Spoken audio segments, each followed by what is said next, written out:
What's up, everyone? This is Demontre Black. Today we're gonna react to a death battle. Rick Sanchez versus the Doctor. Let's watch. This video is sponsored by BetterHelp. Rick Sanchez, the Doctor. These brilliant geniuses dominate the cosmos, but who would win an all-out brawl? He's Wiz and I'm Boomstick. And it's our job to analyze their weapons, armor, and skills to find out who would win a death battle. Everything about Morty Smith's life was perfectly average. Average house, average family, average school. Maybe slightly below average intelligence. But everything changed the day his grandpa Rick came home. Yeah, in style! Because Rick Sanchez is anything but average. Rick is easily the smartest man in the universe, and its most dangerous criminal. He spent years on the run from the Galactic Federation, going on adventures across the multiverse. Who cares about the emotional trauma from abandoning his daughter, right? And then he took her son and put him in life-threatening danger. Bye! Thus formed the greatest duo of the generation, Rick and Morty. Yeah, mostly Rick. Morty's the cannon fodder who smuggles grapefruit-sized seeds up his ass.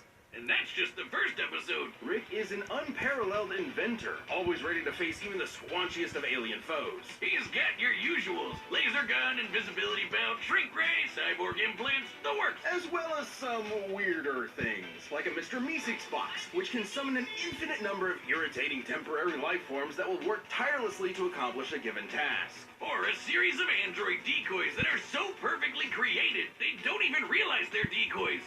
Which leads them to create decoys that create decoys, and so on. Rick's gadgets can erase your memories, manipulate and travel through time, and even make a surface true level. As in, perfectly flat, something normally mathematically impossible. So beautiful that experiencing it for only a moment before returning to non-Euclidean space can emotionally scar you for life. He can even inject you with his own genetic info and instantly chest burst a clone of himself from inside you, like a pasty alcoholic xenomorph. What the hell? Rick and Morty travel the universe in the Space Cruiser.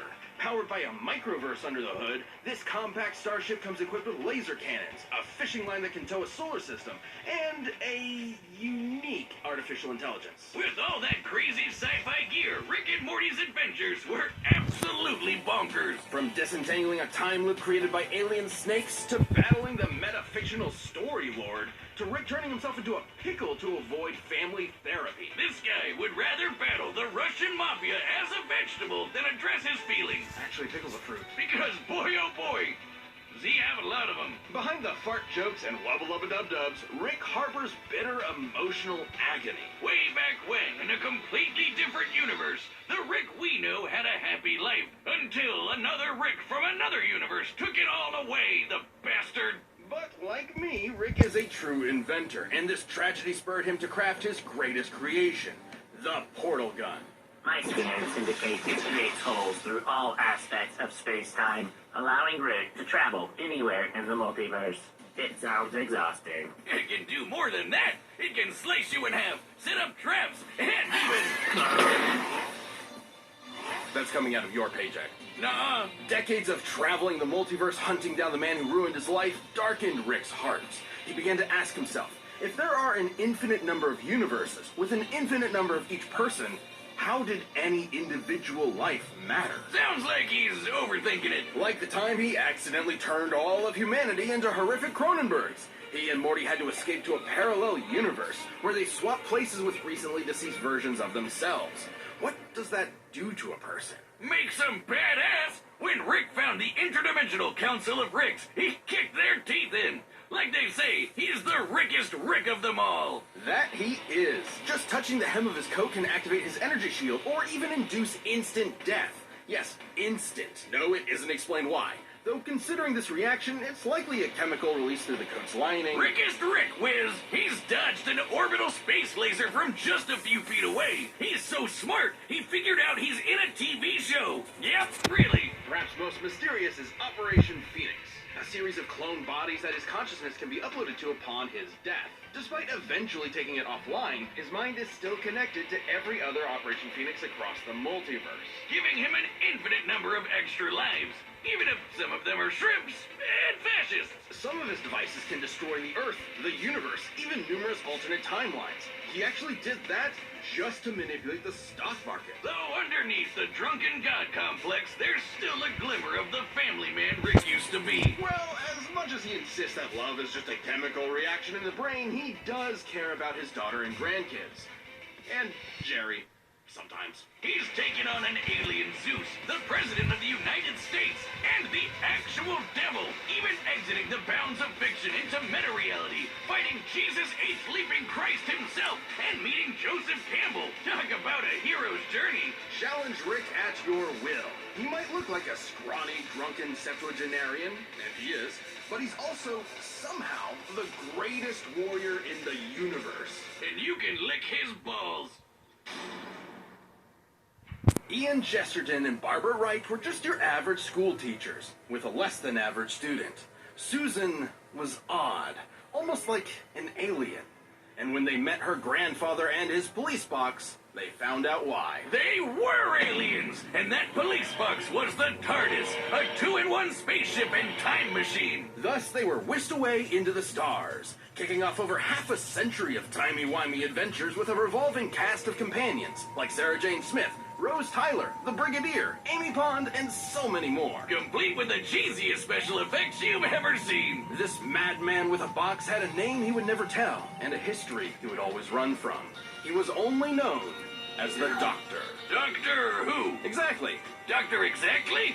Though the Doctor's origins are shrouded in mystery, we know they were born several thousand years ago and earned degrees in cosmic science and higher dimensional physics. But he got bored with the stuffy Time Lord bureaucrats, stole a TARDIS, and explored time and space as a runaway. Who can forget those adventures, chasing dinosaurs on a spaceship, dueling Robin Hood with a spoon, or shoving Hitler in a closet? Yeah, we know it's kind of weird. It's British. But if you don't know who's who, you're probably wondering, who are all these people? A bunch of old guys, young guys, a lady, and one of the Three Stooges. What? The Doctor is a Time Lord from the planet Gallifrey. Time Lords may look human, but couldn't be more different. Not only do they have two hearts, they literally experience time differently. They can see past, present, and future all at once. They can resist temporal phenomena such as time stops and can tamper with fixed points in time. They're effectively acausal beings. This makes them super hard to predict and nearly impossible to erase from any timeline. They can even breach the bounds of space and talk directly to you. Yes, you at home. Hello there. Time Lords are practically walking Deus Ex Machinas. In fact, a lot of them would be proud to be called that. Yeah, the Duck ran away for a reason. Time Lords are a bit dodgy. The Doctor has hypnotized with a glance, resisted mind control, survived deadly radiation, and even learned transmigration. As in, the ability to summon an object out of thin air. Sounds crazy, but it's apparently standard fare for Time Lord Academy. But the reason why there are so many doctors is that Time Lords have a funny way of cheating death. Upon receiving a fatal wound, the Doctor undergoes regeneration, gaining a new, healthy body. It's way more than that. While reloading, the Doctor has regrown lost limbs, become strong enough to knock down steel doors, and even weaponized his own time energy. Downside being, if a Time Lord dies during regeneration, that ends the process permanently. To date, we've seen 14 versions of the Doctor, plus a few extras mixed in here and there. Hell, by the time you're watching this, you've probably seen the 15th. Or the 16th. The experiences each Doctor gains changes and affects the next Doctor, and the next, and so on. Each Doctor maintains the same memories, but with an all-new personality. Some like bow ties, some like jelly babies, some kick butt with Venusian karate, and some really hate the monarchy, probably because they're werewolves. But they always have one thing in common. They are British! Well, one other thing in common. The Doctor always enjoys the thrill of adventure. And they've got plenty of tech to help, like the sonic screwdriver. Utilizing sonic waves to manipulate nearby objects, it can pick locks, cause detonations, and fry circuitry. It's sort of a Swiss Army plot device that can hack its way through most problems. The perfect pacifist tool for resolving conflict. Its only weakness is that it doesn't do wood or turkey, though considering it can destroy machines, disrupt molecules, and even erase memories, I'll take it. The Doctor doesn't often carry weapons. There's an invisibility watch, a time travel ring, psychic paper that tricks basically everyone, and perception filters filters that prevents others from noticing certain things, even people. But the Doc does reluctantly have a few weapons stored away, like the dematerialization gun. It might look slapped together with Hobby Lobby pipes, but the DMAT can literally erase you from time. As in, it causes you to have never existed in the first place. But if you never existed, then the gun would have never needed to fire, which means you weren't wiped from existence, which means the gun would need to fire, which means... Did you say something? That's not the only time erasing tool in the Doctor's box. But we gotta talk about, you know, the box. Shabby blue police box on the outside. Incredible time machine that's bigger on the inside. This is the TARDIS. The time and relative dimension in space is a sentient ship that travels space and time with ease. It's strong enough to tow planets, powerful enough to stop antimatter from destroying the universe, and tough enough to tank lightning from Zeus. Yes, the god Zeus. It can even adjust its interior to an infinite degree, both in terms of space and time. So, if the TARDIS doesn't like you, you might get lost inside it forever. Don't piss off the TARDIS. Or any of the Doctor's enemies. Some of the universe's deadliest monsters. Cybermen, Zygons, Weeping Angels. And the Slitheen, the big chunky aliens that took over 10 Downing Street. And couldn't stop farting. Even when the Doctor prefers not to resort to fisticuffs, he's tough enough to survive bolts of lightning that vaporize an ordinary human.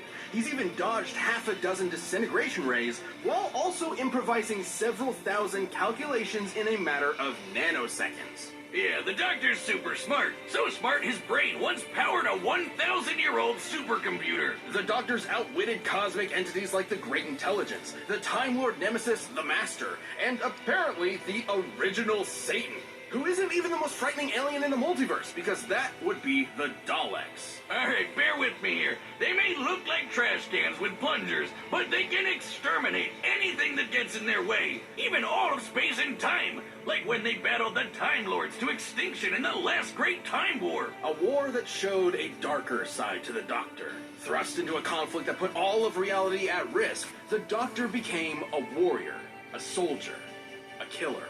A side of him that had always been there, hiding just under that cheeky grin. Finally, in a single moment, the Doctor pressed a big red button to end the war, and all of Gallifrey, once and for all. As much as he didn't like the Time Lords, the Doctor cares for life above all things. So genociding his own people was the worst thing that could possibly happen. As the last of the Time Lords, the Doctor proved to be the most dangerous person in the universe. Isolation threatened to turn him into the very type of Time Lord he despised, a master who controls the laws of time, the Time Lord Victorious. And God help your immortal soul if you piss him off. If he's desperate or if you threaten his friends, you won't be prepared for how far he'll go. Like trapping you in every mirror in existence, imprisoning you in the event horizon of a collapsing galaxy, or suspending you in time to be used as a scarecrow. Fortunately, Gallifrey wasn't destroyed. It turns out the Doctor, all of the Doctors, saved the Time Lords, but just forgot about it until time could catch up to them. It's complicated. Still, even their biggest L turned out to be a dub in disguise. That's how you know you're fantastic. But a Doctor's job is never finished. Without witness, without reward, you'll never know when they'll show up to save the day. But if you happen to be up against the Doctor, there's really only one thing you can do. Run. This video is sponsored by BetterHelp. It's that time of year again. The weather's getting colder, the days are getting shorter. It's the seasonal blues. Feeling sad these days is totally natural, but you can help counteract those feelings with therapy. It's something to look forward to keep you grounded, and most importantly, to give you tools as you move forward in life. And as we near the end of the year, the things everybody wants to do can get stressful. If you want help managing the chaos of everyday life, or actionable strategies to deal with trauma and loss, therapy might be for you. BetterHelp is entirely online and suited to your schedule. All you gotta do is fill out a brief questionnaire to get matched with a licensed therapist. And you can switch therapists at any time for no additional charge. Find your bright spot this season with BetterHelp. Visit BetterHelp.com/deathbattle today to get 10% off your first month. That's BetterHelp, HELP.com/deathbattle. All right, the combatants are set, and we've run the data through all possibilities. It's time for a death battle! Oh, jeez, Rick, it was my fault. Shut the Time Lords were suicidal morons, but I didn't know they never invented rearview mirrors. Are you sick? You're the one who hit me. Oh, go on, I'm busy. Son of a bitch, he's ignoring me.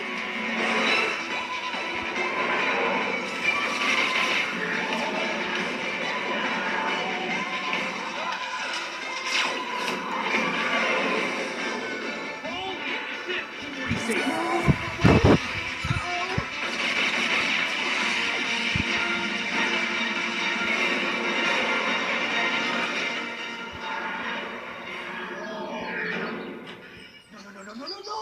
Oh, what did they do to you?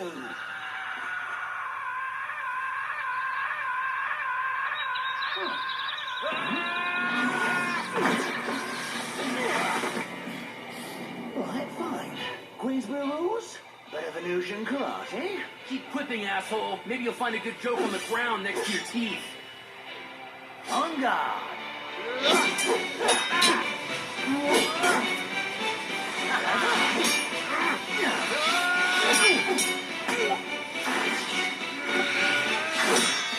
Oh, this place looks fun. Do they have a little shop? I like little shops.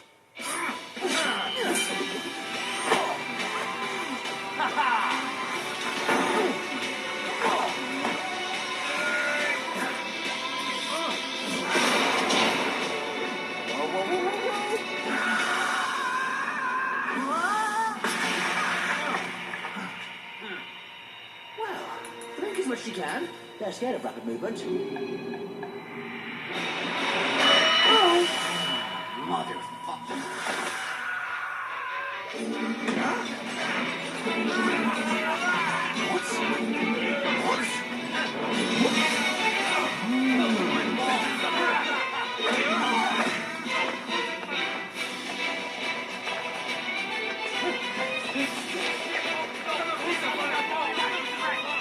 Oh, you brilliant old girl. Switching rooms around. Fantastic.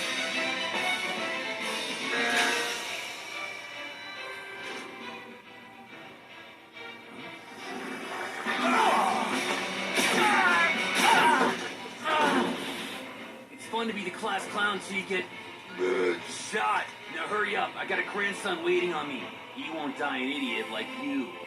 I know your type. The nihilist know-it-all. But for all this wibbly-wobbly, timey-wimey rubbish, there's one thing you never quite understood. I'm the doctor, and I don't want to go.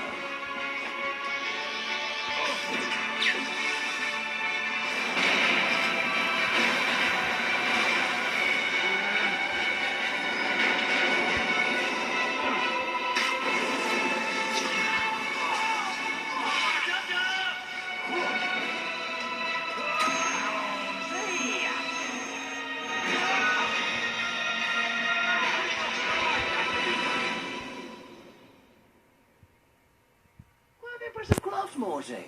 You built it yourself? I guess so. Then you've got a bright future ahead. Don't be a cynic. Morty, if you forget me, I'll haunt your ass. Who the fuck are you? Hey-o! Live by the portal, die by the portal. Let's break this down. First off, Rick and the Doctor could both dodge lasers, making them pretty even, so neither could reliably win a quick draw. Also, neither have shown any consistent signs of strength all that different from an above-average human. The Doctor could get a superhuman strength boost during regeneration, but that is fairly incidental. So as far as physical ability is concerned, neither had a significant edge. But when it comes to weapons, Rick had way more deadly killing machines, a lot of which could wipe out whole planets, galaxies, and more. If he could get the jump on the Doctor, he'd have a good chance of winning. Of course, their similar speeds meant he probably wasn't getting that opportunity.